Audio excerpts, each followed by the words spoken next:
నిన్న వైఎస్ జగన్మోహన్ రెడ్డి గారు వైఎస్ఆర్ కాంగ్రెస్ పార్టీ అద్దంకి నియోజకవర్గ నాయకుల సమావేశంలో ఈ కూటమి ప్రభుత్వాన్ని ఎండగట్టారు. నడి రోడ్డు మీద నిలబెట్టారు ఈ కూటమి ప్రభుత్వం చేస్తున్నటువంటి ఇష్యూస్ అన్నిటినీ.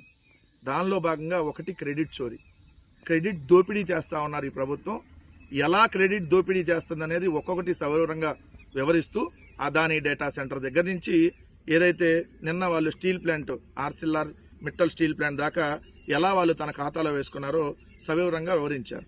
ఎందుకు ఈ steel plant Arcelor Mittal steel plant ఇక్కడ ఆంధ్రప్రదేశ్ రాష్ట్రంలో పెట్టాలి అనేది జగన్మోహన్ రెడ్డి గారు ముఖ్యమంత్రిగా ఉండగా ఆయన దావోస్ వెళ్ళినప్పుడు ఆ దావోస్ పర్యటనలో మీరు చూడండి, దావోస్లో ఆర్సిల్ఆర్ మిట్టల్ సీఈఓ ఆదిత్య మిట్టల్తో సమావేశమైన సీఎం వైఎస్ జగన్. ఇది మీరు చూస్తే మే 25, 2022 పేపర్ అన్నింటిలో వచ్చింది. ఇంధన రంగంలో మరిన్ని పెట్టుబడులకు దావోస్లో ఒప్పందాలు, 37,000 కోట్లతో గ్రీన్కో విద్యుత్ ఉత్పత్తి, 10,000 మందికి ఉపాధి. ఇది ఇప్పటికే 60,000 కోట్లతో గ్రీన్ ఎనర్జీకి అదానితో ఒప్పందం. అలానే ఇక్కడ ఆర్సిల్ఆర్ మిట్టల్తో ఇక్కడ క్లియర్గా ఉంటుంది చూడండి. ప్రఖ్యాత స్టీల్ దిగ్గజ company Arcelor Mittal CEO Aditya మిట్టల్తో ఏపీ పెవిలియన్లో సీఎం జగన్ సమావేశమై గ్రీన్ ఎనర్జీ విద్యుత్ ఉత్పత్తిపై విస్తృతంగా చర్చించారు. గ్రీన్కో భాగస్వామ్యంతో ఏపీలోకి అడుగు పెడుతున్నామని ఆదిత్య మిట్టల్ ప్రకటించారు.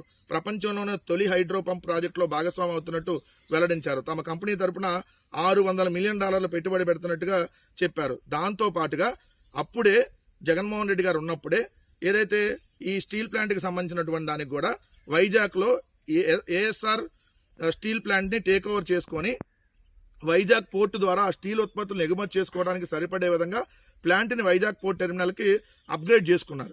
ఈ విషయాలన్నీ మిట్టల్ కంపెనీ 2023-24 యాన్యువల్ రిపోర్ట్లో పెట్టింది. నిజంగా 1,00,000 కోట్లు పెట్టుబడి పెట్టే కంపెనీ మరి ఒక్క జూమ్ కాల్లో నారా లోకేష్ మాట్లాడితే 1,00,000 కోట్లు పెట్టుబడి పెడతానికి వస్తారా? వీళ్ళు చెప్పుకోవడానికి కూడా దీన్ని కూడా క్రెడిట్ చోరీ చంద్రబాబు నాయుడు గారు కూటమి ప్రభుత్వం చేస్తే అట్లా. అయినా వీళ్ళకి మొట్టమొదటి నుంచి ఇది అలవాటే క్రెడిట్ చోరీ చేయటం. చంద్రబాబు నాయుడు గారు ఈరోజు పార్టీ ఎక్కడి నుంచి చోరీ చేశాడు? చంద్రబాబు నాయుడు గారి చరిత్ర గురించి ఏదైతే నాదెండ్ల మనోహర్ గారి తండ్రి నాదెండ్ల భాస్కర్రావు గారు ఏం చెప్పారు? తిరుపతి రైల్వే స్టేషన్లో జేబులు కొట్టేవాడని వచ్చింది నా రిపోర్ట్ అని చెప్పాడు. సో నేను అంటల్లా, ఆయన అడగండి, మీ క్యాబినెట్లోనే మంత్రిగా ఉన్నాడు.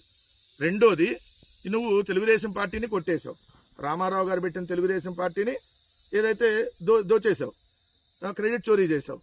అదేవిధంగా ఏదైతే మోహన్ బాబు గారు పెట్టినటువంటి హెరిటేజ్ని క్రెడిట్ చోరీ చేశావు. అదేవిధంగా జగన్ గారు తీసుకొచ్చినటువంటి మూలాపేట పోర్టును క్రెడిట్ చోరీ చేశావు, క్రెడిట్ దోపిడీ చేశావు. అదేవిధంగా జగన్ గారు తీసుకొచ్చినటువంటి భోగాపురం ఇంటర్నేషనల్ ఎయిర్పోర్టు, జగన్ గారు తీసుకొచ్చినటువంటి బల్క్ డ్రగ్ పార్కు, జగన్ గారు తీసుకొచ్చినటువంటి ఎన్టీపీసీ, రెన్యూ ఎనర్జీ, గ్రీన్కో, వీటన్నిటిని నీ క్రెడిట్ చోరీలో వేసుకున్నావు.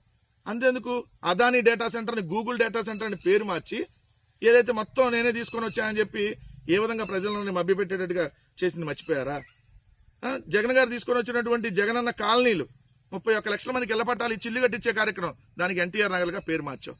జగన్ గారు తీసుకొచ్చినటువంటి అమ్మ ఒడిని తల్లికి వందనంగా పేరు మార్చి మీ కొడుకు లోకేష్ ఖాతాలో వేసేటటువంటి కార్యక్రమం చేశావు. జగన్ గారు తీసుకొచ్చిన సచివాలయాలని పేరు మార్చి క్రెడిట్ చోరీ.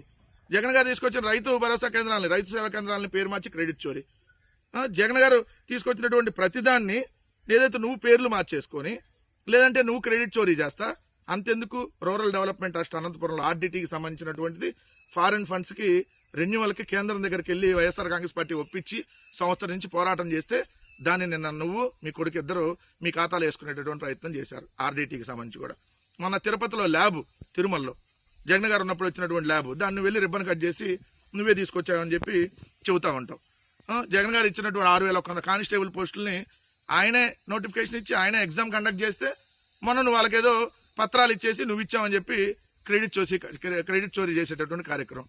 సో సూపర్ 6 లేదు, సూపర్ 7 లేదు, కానీ సూపర్గా క్రెడిట్ చోరీ మాత్రం ఉంది. సంక్షేమ పథకాల క్యాలెండర్ జగన్మోహన్ రెడ్డి గారు ఉన్నప్పుడు సంక్షేమ పథకాల క్యాలెండర్ ఇస్తే నువ్వేమో జగన్ గారు తీసుకొచ్చినవన్నీ కొట్టేసి ఏదైతే క్రెడిట్ చోరీ క్యాలెండర్ మాత్రం రిలీజ్ చేస్తా ఉన్నావు చంద్రబాబు నాయుడు గారు. సో క్రెడిట్ చోరీ దొంగలు వీళ్ళు, క్రెడిట్ చోరీ దోపిడీ చేస్తా ఉన్నారు. జగన్ గారి శ్రమని వీళ్ళ ఖాతాలో వేసుకుంటున్నారు అనేది స్పష్టంగా ఇవన్నీ చూస్తే అర్థమవుతా ఉంది మనకి.